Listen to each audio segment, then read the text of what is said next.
नमस्कार दोस्तों, अपन पढ़ रहे थे राजस्थान के प्रमुख लोक देवता और उसमें भी अपन पढ़ रहे थे राजस्थान के पंचपीर। पंचपीर में अपन रामदेव जी, पाबू जी, मियाजी मांगलिया और हड़बू जी को पढ़ चुके हैं। आज अपन चर्चा करने वाले हैं गोगा जी के। तो देखो, इसमें पहली बार में आप देख लेना, इसमें एक जैसे शब्द ज़्यादा आएंगे, एक जैसे शब्द आएंगे बार बार, है ना। तो इससे अपन आसानी से याद कर लेंगे इसको। तो गोगा जी के बारे में अपन चर्चा करने वाले हैं। देखो, गोगा जी का जन्म भाद्रपद कृष्ण नवमी को हुआ था। भाद्रपद कृष्ण नवमी को, जबकि भाद्रपद कृष्ण अष्टमी को जन्म हुआ था। एक तो कृष्ण जी का, किसका जन्म हुआ था? कृष्ण जी का। और एक इसी के साथ अपन याद करे थे मेहा जी का। किसका? मेहा जी का। इनका जन्म हुआ था भाद्रपद कृष्ण अष्टमी। दोनों का मेला एक ही दिन लगता है, कृष्ण जी का और मेहा जी मांगलिया का। और आज अपन क्या पढ़ रहे हैं? गोगा जी। तो गोगा जी का जन्म कब हुआ था? भाद्रपद कृष्ण की नवमी के दिन हुआ था। आ रही बात समझ में? फिर उसके बाद में चर्चा करते हैं। तो और इनका जन्म कब हुआ था? 11वीं सदी में हुआ था। 11वीं सदी में हुआ था। फिर कहाँ पे हुआ था? तो इसका नाम हुआ था दद्रेवा। देखो, एक जैसे शब्द आ गए ना, ये रहा गोगा एक जैसा शब्द है, तो दूसरा शब्द एक जैसा आ गया दद्रेवा। है ना, गोगा दद्रेवा। शुरू में इनका जन्म हुआ था। हरी बात समझिए। फिर आगे चर्चा करते हैं इनके माता पिता का नाम। तो देखो, अगर अपन किसी से क्या मांगते हैं? जेवर मांगते हैं। क्या मांगते हैं? जेवर। तो अपनी बा बोलते हैं ना अपन दादी को, है ना, एक तरह से मान ले लो। तो बा या दा क्या करेगी?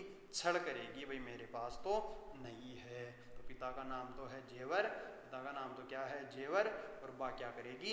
छड़ करेगी। क्या करेगी? छड़ करेगी, है ना। तो बाछल और जेवर गोगा जी के माता और पिता थे, है ना। फिर देखो, इनकी पत्नी का नाम भी इसी से याद होगा। पत्नी का नाम याद करेंगे तो क्यों दे, है ना।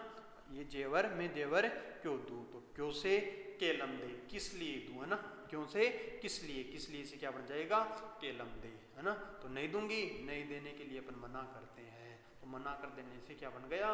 मैं नल दे, मैं नल दे, मैं नहीं दूंगी, मैं नहीं दूंगी, मैं क्यों दूंगी और मैं नहीं दूंगी। तो केलम दे और मैं नल दे गोगा जी की पत्नी का नाम था। ये कौन थी? ये थी बूढ़ो जी। बूढ़ो जी कौन थे? बूढ़ो जी कहाँ थे? कोलूमंड के शासक थे बूढ़ो जी, है ना। कोलूमंड। तो वहाँ की क्या कहलाती है? ये राजकुमारी कहलाती है। केलम दे या मेनल दे, जो गोगा जी की पत्नी थी, ये क्या कहलाती है? बूढ़ो जी, है ना। बूढ़ो जी की क्या कहलाती है? पुत्री कहलाती है। आगे चर्चा करते हैं इनकी सवारी की। इनकी सवारी कौन है? इनकी सवारी है नीली घोड़ी। जबकि कौन सा? नीला घोड़ा। नीला घोड़ा तो किसका है? नीला घोड़ा है रामदेव जी का। जबकि नीली घोड़ी किसकी है? नीली घोड़ी है गोगा जी की, है ना। जिसका नाम क्या है? गोगा बप्पा। देखो, फिर एक जैसे शब्द आ गए, पप्पा आ गया ना, बप्पा। ये तो ये आ गया आधा पैर पूरा पैर। तो एक जैसे शब्द किसमें है? ज्यादातर गोगा जी में, है ना। तो ये इनके घोड़ी का नाम था नीली घोड़ी, जिसका नाम क्या था? गोगा बप्पा, है ना। नीली घोड़ी बोलते थे उसको, नीले कलर की थी वो घोड़ी, जबकि उनका नाम क्या था? गोगा बप्पा। आगे चर्चा करते हैं। इन्होंने महमूद गजनबी से युद्ध किया। महमूद गजनबी से युद्ध किया मतलब गजब का युद्ध किया। कैसा युद्ध किया? गजनबी से गजब का युद्ध किया। तो उन्होंने क्या किया? उन्होंने इस गोगा जी को जाहिर पीर या साक्षात पीर, जैसे कोई पीर ही लड़ रहा है, कोई देवता ही लड़ रहा है, इसलिए उन्होंने इनको क्या नाम दे दिया? जाहिर पीर या साक्षात पीर। क्यों? क्योंकि गोगा जी ने गैसे गोगा जी गैसे गजब का युद्ध गैसे गजनबी से किया, है ना। इसलिए उन्होंने इनको क्या बोला? जाहिर पीर या साक्षात पीर। आगे चर्चा करते हैं। गोगा जी ने गायों की रक्षा करते हुए शहीद हो गए। गोगा जी क्या करते हुए शहीद हो गए थे? इन्होंने गायों की रक्षा के लिए शहीद हो गए, है ना। अधिकतर लोग देवता गायों की रक्षा करते हुए शहीद होते थे, तो उनमें गोगा जी भी शामिल हो गए। फिर आगे देखते हैं, गोगा जी को सांपों का देवता भी कहते हैं। सांपों का देवता भी कौन कहलाते हैं? गोगा जी कहलाते हैं। गोगा जी के थान होते हैं स्थान या मंदिर, है ना। गोगा जी के थान, जो मंदिर वगैरह होता है, वो खेजड़ी वृक्ष के नीचे होता है और पत्थर पर सांप बना होता है। पत्थर के ऊपर सांप बना होता है, उसी को क्या बोलते हैं अपन? गोगा जी का थान बोलते हैं। और इसके मुस्लिम जाति के, है ना, मुस्लिम वर्ग के जो पुजारी होते हैं, मुस्लिम वर्ग के जो पुजारी होते हैं, उनको क्या कहते हैं? चायल कहते हैं। क्या कहते हैं? चायल कहते हैं। उसके बाद में और देखते हैं इनके बारे में। गोगा जी का जो प्रमुख स्थान है उनकी अपन चर्चा करते हैं, है ना। तो पहले चर्चा करते हैं इनके ददरेवा चोरू की, जो इनका क्या था, जन्म स्थान था। तो ददरेवा चोरू में जहाँ पे ये युद्ध कर रहे थे ना, तो यहाँ पे इनका सिर गिरा था। क्या गिरा था? सिर। इसलिए इस स्थान को बोलते हैं शीर्षमेढ़ी। क्या बोलते हैं? शीर्षमेढ़ी। फिर इनका जो बाकी शरीर जाके गिरा था, है ना, या जहाँ पे ये गिरे थे, या जहाँ पे इनकी समाधि बनी हुई है उस स्थान को बोलते हैं दुर्मेढ़ी, है ना। समाधि स्थान को क्या बोलते हैं? दुर्मेढ़ी। और उसका नाम भी क्या है? गोगामेढ़ी। देखो जहाँ पे केवल सिर ही गिरा है ना, तो उसको शीर्षमेढ़ी बोल देंगे। गोगा जी खुद जाके गिरे थे, उसको बोलेंगे गोगामेढ़ी, है ना। और उसी का दूसरा नाम क्या है? दुर्मेढ़ी। क्या नाम है उसी का दूसरा नाम?